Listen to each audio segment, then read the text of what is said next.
Hi, welcome to Superhero Rundown. I'm Crimson, and I am so tired. Look, I don't make a secret of who I am, but when you actively try to claim rhetoric that you're spewing is right when it hurts people I love, we gotta talk about it. So, yeah, let's talk about Harry Potter and J.K. Rowling. And just in case anyone is asking about my credentials, I have read all the Harry Potter books and I have seen all the movies. I don't have a problem if you like Harry Potter. It was a series that comforted me as a teenager and young adult. But with her current TERFism and being defended by Vladimir Putin of all people, maybe, just maybe, she's not a good person. So what is a TERF? To show how pervasive this conversation is, I'll quote Jessie Earl, known as Jessie Gender on YouTube, in their article for GameSpot. Rowling's words have garnered her the support of gender-critical feminists, who are sometimes known as trans-exclusionary radical feminists, or TERFs. GCFs are a small but vocal movement defined by their opposition to what they term as gender ideology, the denial of trans and non-binary people's identities, opposition to legislation supporting trans people, and arguing that trans women in particular are simply men co-opting womanhood in order to invade women-only spaces such as bathrooms, leading to what they believe is an erosion of cisgender women's safety and rights. However, GCF's actions are not only misinformed about trans issues, but they also wield misinformation and rhetoric with an explicitly vitriolic and damaging intention, and do so towards the entire trans community, which itself is considered to be one of the most marginalized communities right now. I'm not going to rehash the plot of Harry Potter here, but I will be bringing up specifics related to the plot to illustrate my points in relation to the books or the films. Yes, Harry Potter counts as a superhero by this show's definition. The boy who lived, survived Voldemort when everyone else in that house died, and his superpowers are scar telepathy? Whatever. The point is, he's a celebrity superhero, even though all he did was live. Oh, and before you ask, don't buy the new game coming out. Don't give money to someone who is actively a terrible person and whose actions are having ramifications on the LGBTQ plus community at large. To make this a more cohesive essay, I'll be covering racism, anti-Semitism, consent, and queerbaiting in the books and films. Then we'll talk about what has been happening with the author, the backlash, and why it's important to talk about what's going on. Oh boy, there's a lot of racism in here. I'm going to have to split racism from anti-Semitism because anti-Semitism is very apparent. Well, let's start with how in The Sorcerer's Stone, the bad guy accomplice, Professor Quirrell, is wearing a turban of all things. Not only that, but the film came out in 2001, right on the heels of 9/11, so anti-Muslim hate was already worse in the United States by November. Then there's Cho Chang. The actress who played her, Katie Lung, has said how difficult her time on Harry Potter was, getting racial abuse from fans. Not to mention, the name itself is 2 Korean surnames, and Cho is the only visible Asian character. Then there's the Patel sisters, who are basically token Indian people just to say, hey, we have other people who aren't white and black at Hogwarts. It's like she only focused on the stereotypes and did zero research. Speaking of zero research, let's talk about the other racism in this series.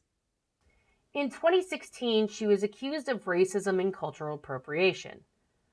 Shubhangi Misra in J.K. Rowling Has Always Been Tone Deaf, Just Look at the Harry Potter Universe, highlights this.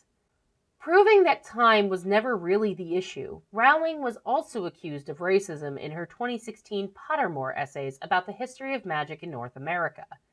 She was slammed for the way she wrote about Native American wizards and was attacked for using an ancient culture as a convenient prop. Fantastic Beasts and Where to Find Them, her ongoing series, also lacks diversity. Casting a South Korean woman as Nagini, Voldemort's pet snake, and her subsequent defense of the choice served as another example of her blatant ignorance of the issue of cultural appropriation. For a book that highlights class struggles, centers on the battle against a fascist megalomaniac, and constantly takes on prejudice and discrimination in the wizarding world, the lack of diversity and cultural appropriation problems are disheartening.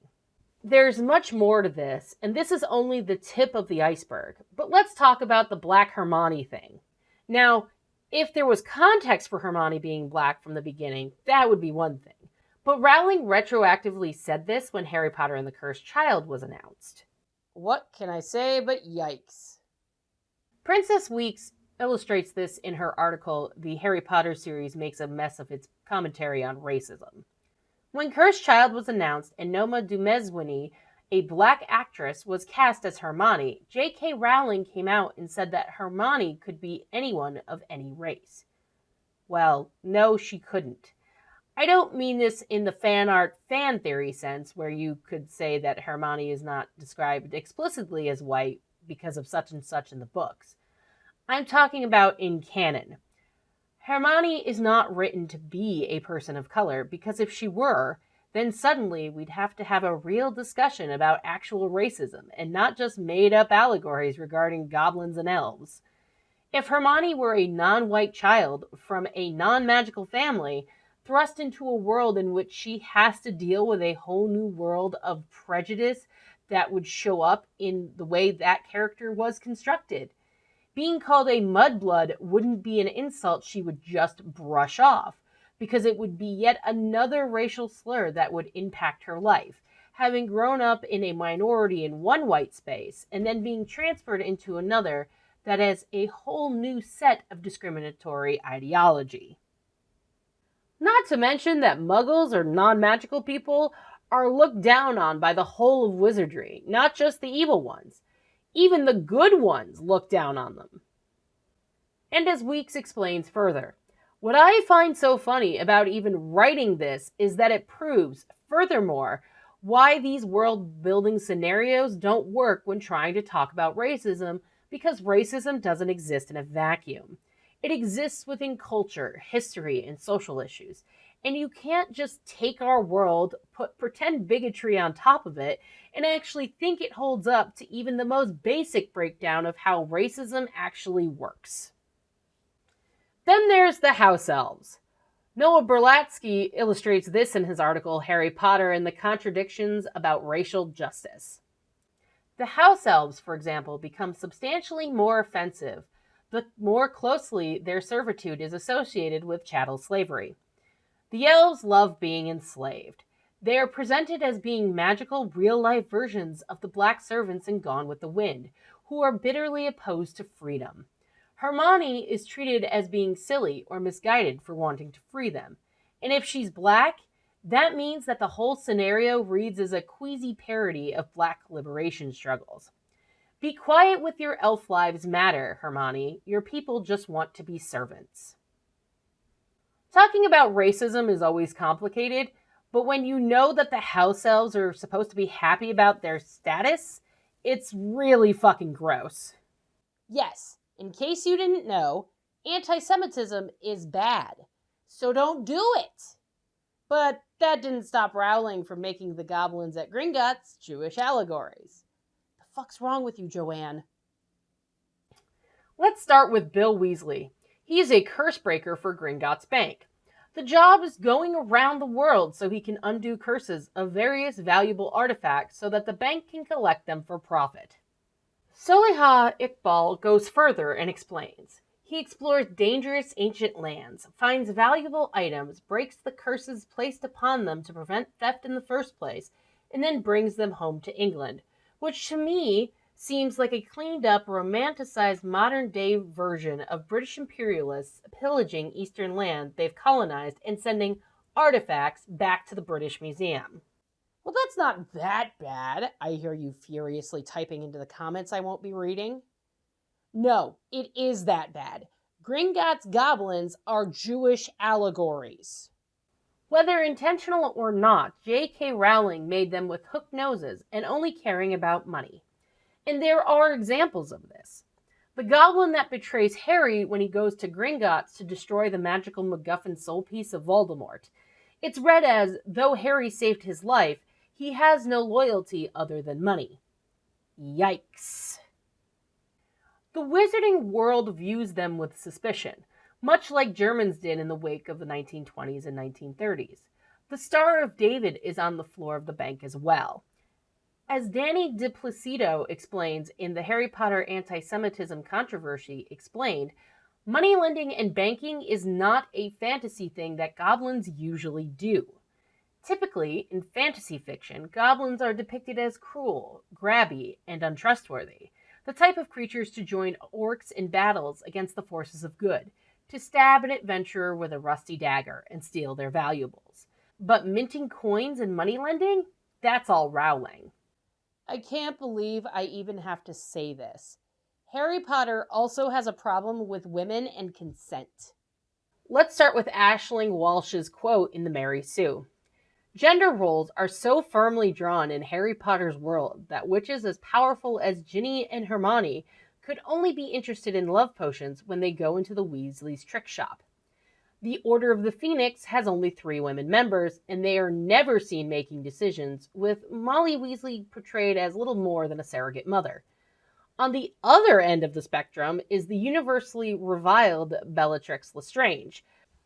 Played wonderfully by the ever-delicious Helena Bonham Carter, she is the only character who displays even a hint of unrestrained sexuality.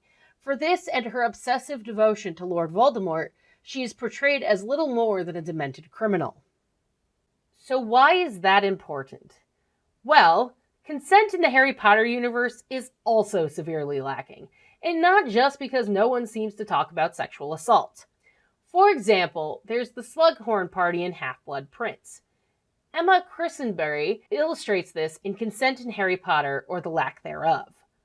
When Harry spots Hermione, she looks distinctly disheveled, rather as though she had just fought her way out of a thicket of devil's snare. Harry's first reaction to Hermione at the party is that she looks as though she has fought with a dangerous plant. Hermione then reveals that she has escaped. I've just left Cormac. Cormac McLaggen, a notoriously aggressive character, was Hermione's choice to the ball to get back at Ron. This, however, backfires on her as he corners her under the mistletoe. At first glance, this looks like just another bad date. However, the fact that Hermione feels that she has to escape McLaggen is worrying at best. Surely an isolated incident isn't so bad. Victor Crumb was nothing but nice to her in Goblet of Fire. Well, let's talk about the worst character no one likes then, Dolores Umbridge. In Order of the Phoenix, she gets dragged against her will into the Forbidden Forest by centaurs.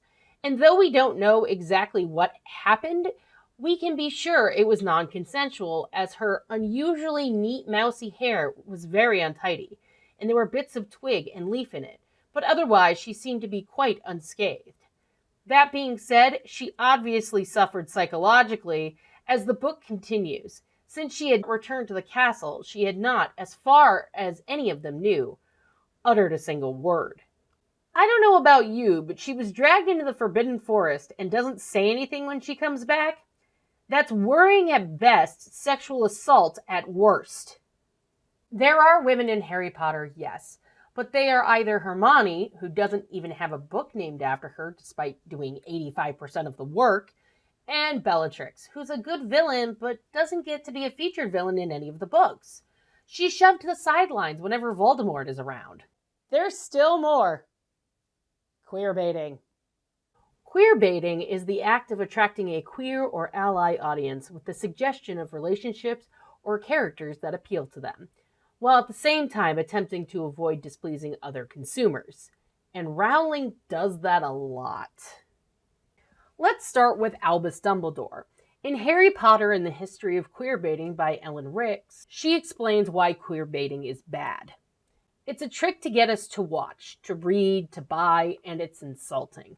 Rowling talks about diversity and inclusion, but the only person who ever came out of the closet in the books is Harry Potter. We have words like muggle, Quidditch, and a lot of fake Latin, but nowhere in any of the Harry Potter texts is the mention of gay, lesbian, asexual, or bisexual. You cannot get credit for the representation you never bothered to write.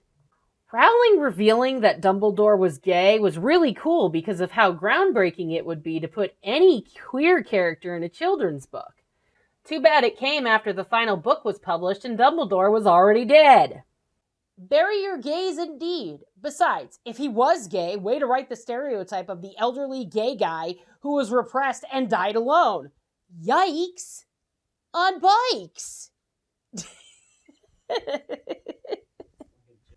Jessica Mason elaborates further in Harry Potter and the Goblet of Queer Erasure.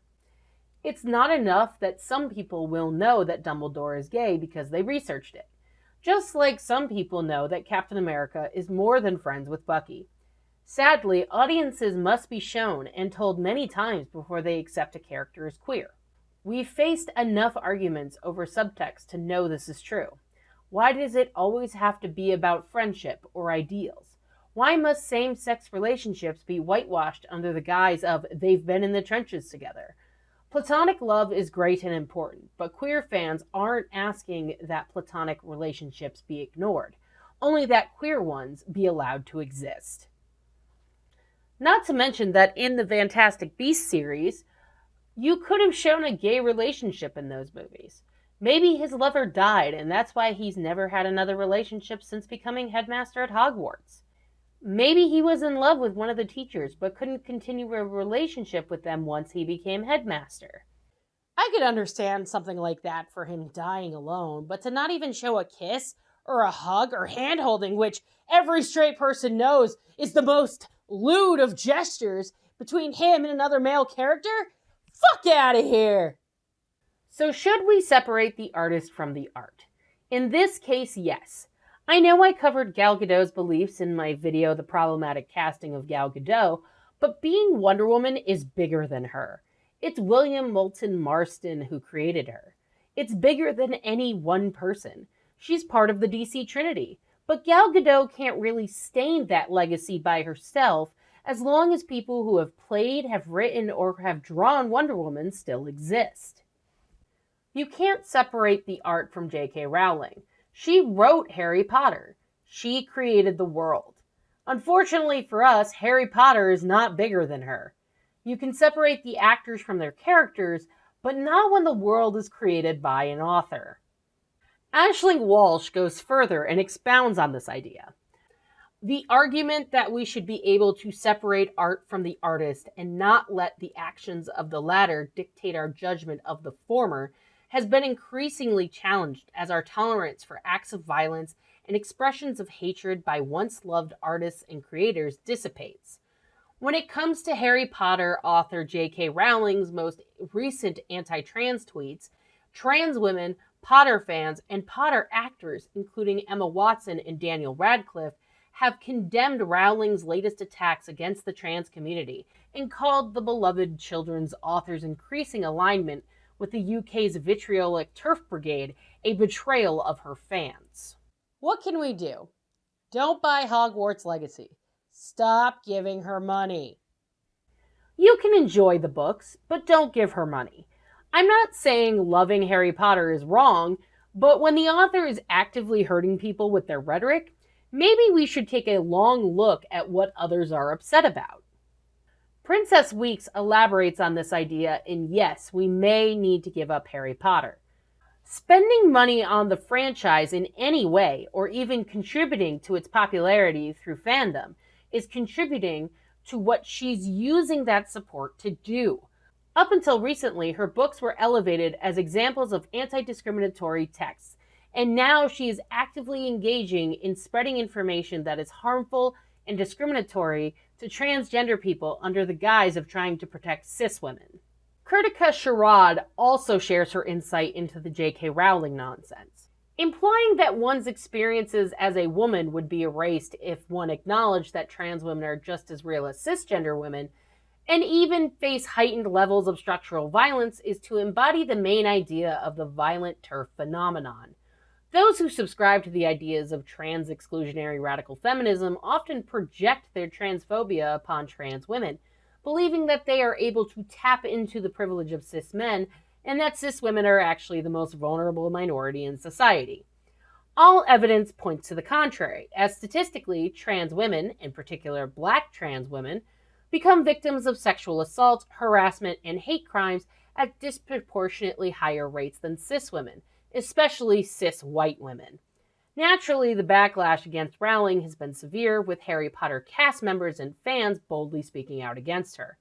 Daniel Radcliffe, Emma Watson, Bonnie Wright, Rupert Grint, and Eddie Redmayne have all expressed their disapproval and made it clear that they believe that trans women are indeed real women.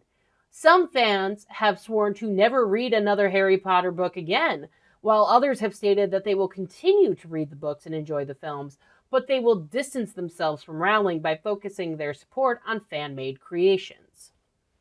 What's important here is to hold Rowling accountable for her transphobic views. We can say we like Harry Potter, but she owns the rights. Because of this, we must include financial boycotts. When money stops, then maybe Rowling will take responsibility for her harmful rhetoric. I doubt it, but an MB can dream, can't they? We cannot allow Rowling to prey upon the vulnerable and marginalized communities of trans people with her harmful arguments. Because of her rhetoric, the pursuit of trans rights can be slowed as people listen to her. She has influence whether we want her to or not. Not boycotting can encourage others with transphobic views to also come out of the woodwork and be also the worst. And the fact that she refuses to bow down to criticism, that's very telling. Not only is she doubling down on the rhetoric, she's also making things worse. I don't know about you, but trans men are men, and trans women are women, and non-binary people are valid. We're also apparently hot, and no, I will not elaborate. With that said, people who menstruate is meant to be inclusive of trans men who also get periods, as well as non-binary people. You know, people who identify as other genders. While Rowling was implying it should have said women. Cool, but not just women menstruate, Joanne. Not to mention her thoughts on legitimate medical transition and conversion therapy, which are gross. Do you have any idea how suicidal it makes you when someone denies who you are? Because I fucking do, and it sucks. It's bullshit, and it embeds itself in your brain, and is always there. Also, transness doesn't imply specific gender orientation. At best, she displays ignorance to how gender-affirming care actually works. Worst case scenario, and more likely, it seems like a malicious attempt to divide the LGBTQ plus community so she can have more support. So no, Rowling is harmful to the LGBTQ plus community, and as Glad once said in a statement, her misinformed and dangerous missive about transgender people flies in the face of medical and psychological experts and devalues trans people accounts of their own lives. Lily Janiak points out that Rowling's rhetoric doesn't just exist in a vacuum. In 2020, Senator James Lankford cited Rowling's posts on the Senate floor to block consideration of an LGBTQ civil rights bill. The next year, the New York Times tallied dozens of anti-trans bills in legislatures across the country. There's a grand tradition of trans people making art in response to the constant threat of violence, said Max Crandall, a lecturer in and associate director of the Feminist Gender and Sexuality Studies program at Stanford University. And Jesse Earle goes further with other examples. This rhetoric caused by the echo chamber can become so heightened that it can lead to literal death threats or worse. In 2018, Australian GCF Sheila Jeffrey described trans women to UK Parliament as parasites, language that frames trans people as subhuman.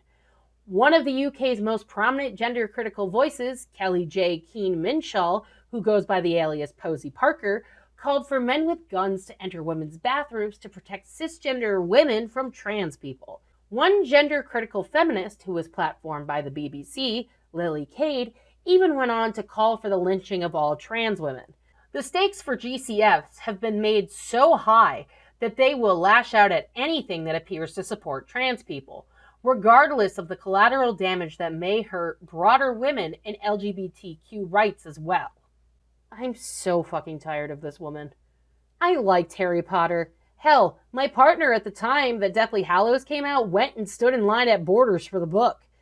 It was important to me, but I can't be okay with her wanting me to not exist or my family.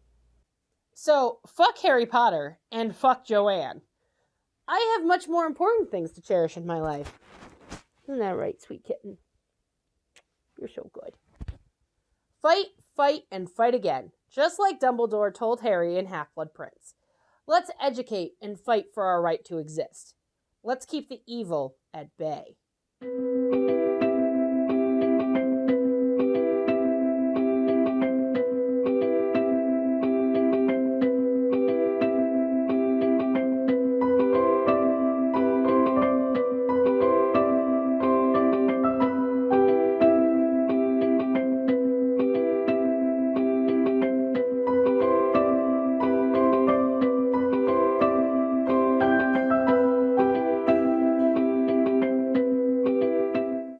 What are you doing, Beanie Baby? This is the Crimson Forgets Lines arc.